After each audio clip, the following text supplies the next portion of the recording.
প্রিয় ভাইয়েরা, এই দিনগুলোতে প্রতিটি মানুষ আশপাশ করছে, ছায়ার জন্য খুঁজে বেড়াচ্ছে বিভিন্ন জায়গা, ঠান্ডা থাকার জন্য ঘরের ভিতরে এসি লাগিয়েছে, গরম থেকে বাঁচার জন্য বিভিন্নভাবে বিভিন্ন উপায় অবলম্বন করেছে। কিন্তু একজন মানুষ কি এই চিন্তা করে না যে দুনিয়ার এই মৌসুমগুলিতে পরিবর্তন হয়, আখিরাতের মৌসুমের তো কোনো পরিবর্তন নাই।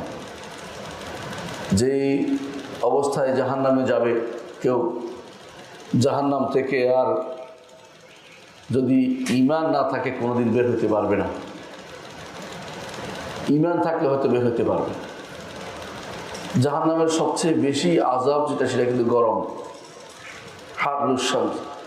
হারুন না। জাহান্নামের সূর্যকেও দেয়া হবে, যে সূর্য অনেক দূরে, এত গরম সহ্য করতে পারছেন না, ওই সূর্য কিন্তু জাহান্নামে দিয়ে দেয়া হবে। জাহান্নামের সূর্যের আলোর তাপও কিন্তু আমাদের সহ্য করতে হতে হবে। এই জন্য জাহান্নামে ওমর রাদিয়াল্লাহু আনহু বলেন, যদি জাহান্নামে সবাইকে আল্লাহ জান্নাতে দিয়ে একজন যদি বাদ থাকে, আমার ভয় হয় যে আমিই সেই ব্যক্তি কিনা। অথচ তিনি জান্নাতের সুসংবাদপ্রাপ্ত ব্যক্তি। কারণ জাহান্নামের আগুন অত্যন্ত ভয়াবহ। এ থেকে বাঁচার জন্য দুনিয়ায় থাকতে অবলম্বন গ্রহণ করা উচিত।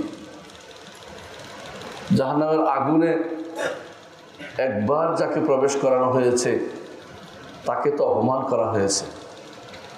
ইন্নাকা মান তুদখিলিন নার ফাকাদ আখযাইতা, যাকে আগুনে প্রবেশ করানো হয়েছে তাকে তো আপনি অপমান করেছেন। ওমা লিয-যালিমিনা মিন আনসার, জালেমদের কোনো সাহায্যকারী থাকবে না।